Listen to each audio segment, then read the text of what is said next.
आज हम लोग आपको कान का पूरा संपूर्ण वर्णन बताएंगे। तो आप चलिए हम आपको कान का संपूर्ण वर्णन बताते हैं। लेकिन आपको एक चीज़ बता दें, अगर आप हमारे चैनल को सब्सक्राइब ना किए हो तो सब्सक्राइब कर दें और आप घंटी को दबाएं, ऑल ऑप्शन को सिलेक्ट करके आगे हमारे आप वैज्ञानिक चैनल स्वैग पर सर्च करें। कान के सुनिए, कान के हमारे 3 भाग होते हैं, बाह्य कर्ण, मध्य कर्ण, आंतरिक कर्ण। बाह्य कर्ण में ये जो पिन्ना दिख रहा है, ये जो जितने मुड़ोड़ चुड़ोड़ देते हैं, कहते हैं हमारी हड्डी टूट गई। कान का जो कुश्ती खेलते हैं देखे होंगे आप लोग, उनकी कणों की हड्डी उड्डी मुड़ जाती है। उनका कुश्तियाँ बस कणों ही मुड़ोड़ते हैं। ये जो देखिए यही मुड़ोड़ते हैं। ये उपास्थि का बना होता है, हड्डी हड्डी तो रहती नहीं इसमें, इसलिए टूटती उड़ती है नहीं, बस हल्का सा दर्द करेगा उसके बाद टूटेगी तो है ही नहीं। ये ये कान हमारा पिन्ना, इसको पिन्ना कहते हैं। ये आवाज को आकर्षित करने का काम करता है। और ये उपास्थि कार्टिलेज, अस्थि मतलब हड्डी, उपास्थि मतलब बिना हड्डी का, तो ये उपास्थि का बना हुआ है। कार्टिलेज मतलब उपास्थि। बाह्य कर्ण, कान के 3 भाग होते हैं, कान के 3 भाग होते हैं, बाह्य कर्ण, मध्य कर्ण, आंतरिक कर्ण। चलिए हम आपको पहले बाह्य कर्ण के बारे में बताते हैं, फिर आपको आंतरिक कर्ण और मध्य कर्ण के बारे में बताएंगे। बाह्य कर्ण में हमको जैसे हमने आपको बताया कि बाह्य कर्ण के बाहरी भाग को पिन्ना कहते हैं, के बाहरी भाग को पिन्ना कहते हैं। पिन्ना, कान के बाहरी भाग को पिन्ना कहते हैं। इसका काम आवाज को आकर्षित करना रहता है। ये जो दिख रहे हैं आप, हमने बताया था आपको कुश्ती में यही मुड़ उड़ते हैं कान। इसका काम आवाज को आकर्षित करना होता है। आवाज को आकर्षित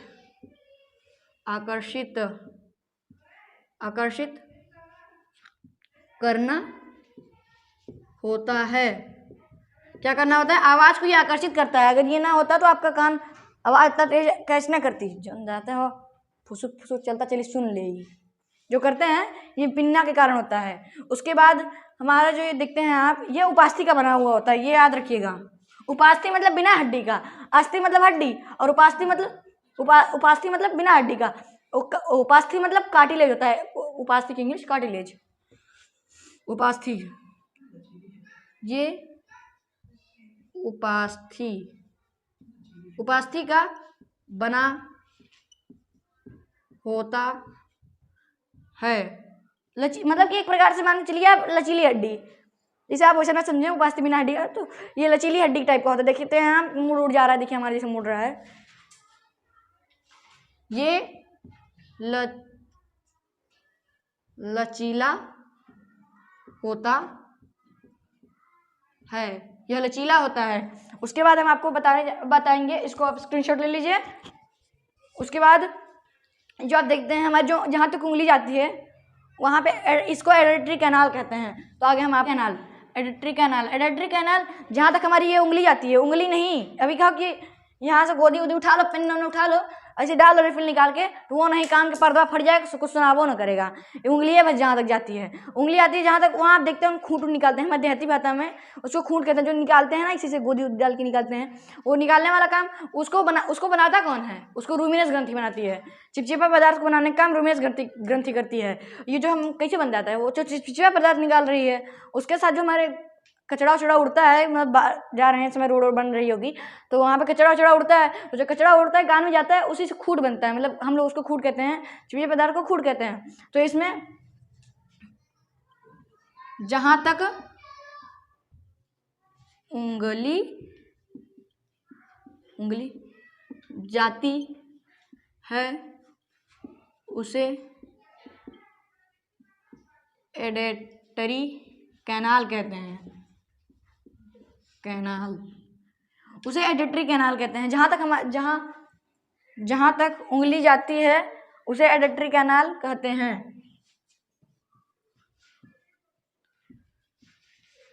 जहाँ तक उंगली आती है उसे एडेटरी कैनाल कहते हैं। और इसमें रूमिनस ग्रंथि पाई जाती है। इसमें रूमिनस ग्रंथि पाई जाती है। रूमिनस ग्रंथि का काम है चिपचिपे पदार्थ को बनाना, जिसको हम खूट कहते हैं देहाती भाषा में। ये चिपचिपे या चिपचिपे पदार्थ को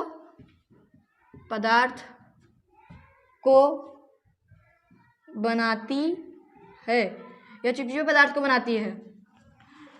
अब जैसे हमने आपको बताया रेटरी कैनाल, उसके बाद अब हम आपको बताएंगे कान के पर्दा के बारे में। इसका आप स्क्रीनशॉट ले लीजिए, उसके बाद हम आपको बताते हैं। झिल्ली नुमा होता है, जो पन्नी होता है ना, पन्नी साउंड सिस्टम में आप देखे होंगे थोड़ा सी पन्नी टाइप का लगा रहता है, वही होता है ईयर ड्रम। हमारा ईयर ड्रम भी ऐसा ही होता है। और इसके जस्ट आगे से थोड़ी से यूट्रेसियस नामक नली गई है, मतलब कि जो एक नली है यूट्रेसियस नामक नली ग्रास नली में आके मिली है। जब आपको पाचन तंत्र वाला पोर्शन पढ़ाएंगे तो उसमें बताएंगे ग्रास नली खाना आ जाता है, उससे उसी में आके मिली है। अगर आपने देखे होंगे कि मतलब दिवाली का टाइम है और बगल आपके कोई पटाखा फोड़ देगा तो आप पहले आ चिल्लाएंगे, उसके बाद उसको चिल्लाएंगे। पहले आप आ चिल्लाएंगे, जो जाती है। अगर ये यूट्रेसियस नली ना होती तो आपका जो ये कान है, कान का पर्दा फट जाता, क्योंकि ये यहाँ से गई है, जब पाइप में जॉइंट है उसका, जब वो जाता है अचानक से तो आपका मुंह खुलता है। पहले मुंह खुलेगा, अगर मुंह आप बंद करे रहेंगे तो आपके कान का पर्दा फटने की ज़्यादा चांसेस होती हैं। ये झिल्ली नुमा होता है, यह झिल्ली नुमा होता है, जैसे हमने आपको बताया ये झिल्ली नुमा होता है। उसके बाद अब हम आपको मतलब जैसे बताया हमने कि यूट्रेसियस नली ग्रास नली में आके मिली है। यहाँ ये ईयर ड्रम के कान के पर्दे के आगे से, जस्ट आगे से, मतलब थोड़ी सी निकली हुई है, वहां से यूट्रेसियस नामक नली ग्रास नली में आके मिली है। के पर्दे, कान के पर्दे के पास के आगे होगा, कान के पर्दे के आगे से एक यूट्रेसियस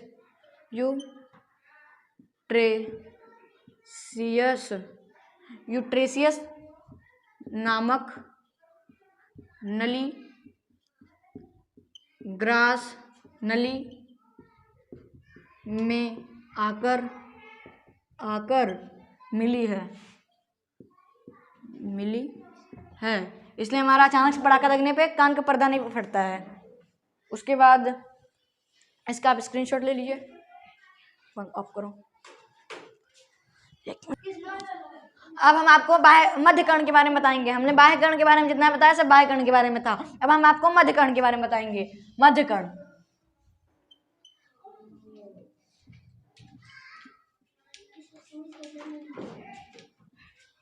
मध्य कर्ण में 3 हड्डियां पाई जाती हैं। इसमें कुछ वैसा खास काम नहीं रहता है, इसमें बस 3 हड्डियां पाई जाती हैं। Malleus, incus, stapes. हड्डियों के पोर्शन में आपको बताया था हमने, अभी पता नहीं सर वीडियो डाला है कि नहीं, अब आपको हम बताएंगे फिर से। आपको तुरंत आपको हड्डियां वाला वीडियो हम डलवाएंगे सर से। और क्या कहते हैं, ये 3 हड्डियां पाई जाती हैं, मैलियस, इनकस, स्टेपिस। आवाज़ जब जाती है हमारे कान में तो वो मूव करती हैं, हिलती हैं वो वीडियो, मतलब इसमें 3 हड्डियां पाई जाती हैं। मध्य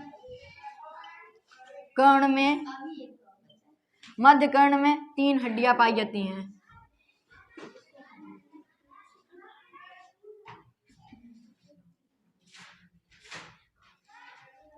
हड्डियां पाई जाती हैं। अरे दोस्तों, 3 हड्डियां पाई जाती हैं। उसके बाद अब आपको इनका नाम लिखा देते हैं। मैलियस पहली हड्डी, दूसरी हड्डी इनकस, और तीसरी हड्डी स्टेपिस। Malleus, incus, stapes. हमने आपको बताया कि जब आवाज़ जाती है हमारे कान में, कुछ हम सुनते हैं तो ये हल्का हल्का मूव करती हैं। स्क्रीनशॉट ले लीजिए, उसके बाद हम आपको आंतरिक कर्ण के बारे में बताते हैं।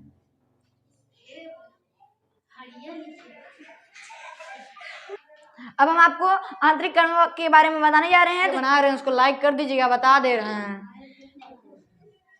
इतनी मेहनत से वीडियो बनाते हैं।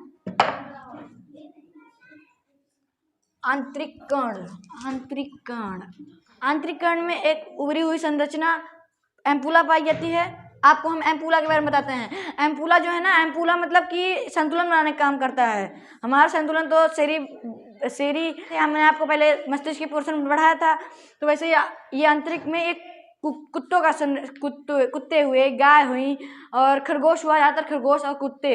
आप देखते होंगे अगर आप मतलब गली उली से गुजर रहे हैं, कुत्ता अगर रात को सो रहा है, आप उसके पास अगर पैर भी रख देंगे तो फट से उसका पहले वो नहीं खड़ा होगा, पहले उसका कान खड़ा होगा, कान खड़ा होगा, उसके बाद वो खड़ा होगा, तो आपको काटेगा दौड़ाई के। आंतरिक कण में आंतरिक कण में एम्पुला पाया जाता है जो संतुलन बनाने का काम करता है। एम्पुला पाया जाता है,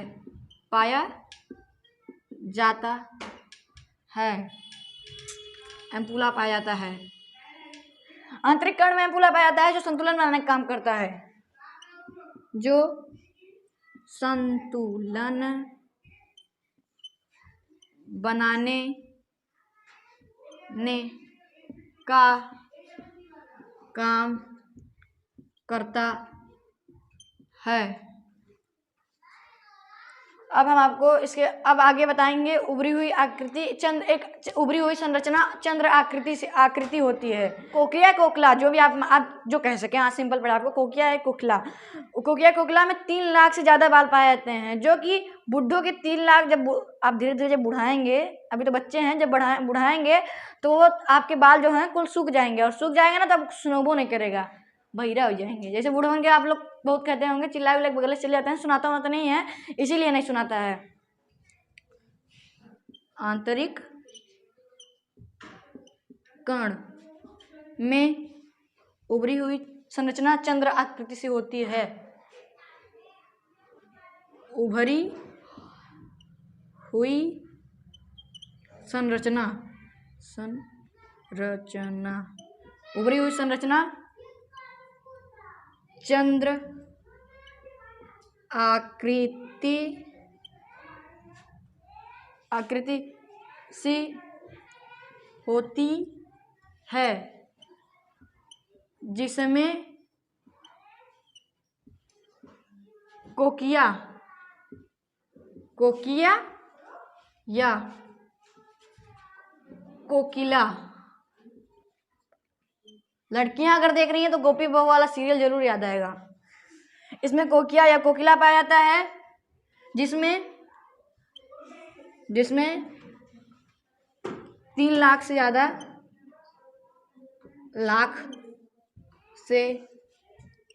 ज़्यादा बाल पाए जाते हैं। इसका आप स्क्रीनशॉट ले लीजिए, उसके बाद हम आपको बताएं।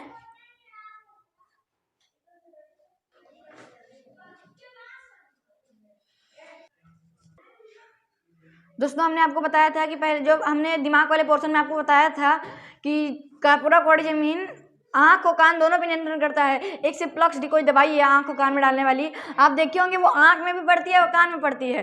कार्पोरा क्वाड्रिजेमिन दोनों पे नियंत्रण करता है, तो मेन असर वो कार्पोरा क्वाड्रिजेमिन पे करती है, तो वो आँख और कान दोनों पे सुटेबल पड़ता है, क्योंकि आप देखेंगे इसमें आँख और कान दोनों छपा रहता है, इसलिए छपा रहता है कि वो आँख और कान दोनों पे पड़ सकती है दवा। उसके बाद अब ये कान का पोर्शन खत्म हो गया है, और आप हमारे चैनल को अगर सब्सक्राइब ना किए हो तो सब्सक्राइब कर दें, बेल आइकन को जाके ऑल वाले ऑप्शन को सिलेक्ट करें, और वीडियो अगर अच्छी लगी हो तो लाइक करें, अगर अच्छी ना लगी हो तो डिसलाइक ना करें, क्योंकि बहुत मेहनत से हम वीडियो बनाते हैं, प्लीज़ लाइक कर दीजिए। तो अभी आप लोगों ने देखा कि हमारे शिष्य के द्वारा, ये हैं अभिनव, इनके द्वारा आपको हमने कान का पूर्ण वीडियो संपूर्ण ज्ञान कराया। और इसी तरह से आप लोग अगर हमारे इस चैनल को सब्सक्राइब करते हैं तो हमारे सभी बच्चों को बहुत सारा प्रेम मिलेगा, और जिसकी वजह से हम चाहते भी हैं कि आप लोग इन लोगों को आगे बढ़ने के लिए सलाहित करें, और आगे के लिए आप चैनल को सब्सक्राइब करें। अगर आप सब्सक्राइब नहीं करेंगे तो हमारी प्रेरणा कैसे बढ़ेगी और हम लोग वीडियो आगे कैसे बनाएंगे। आप जरूर सब्सक्राइब करें और लाइक जरूर करें हमारे वीडियो को। डिसलाइक तो कभी मत करिएगा, लाइक बस करिएगा।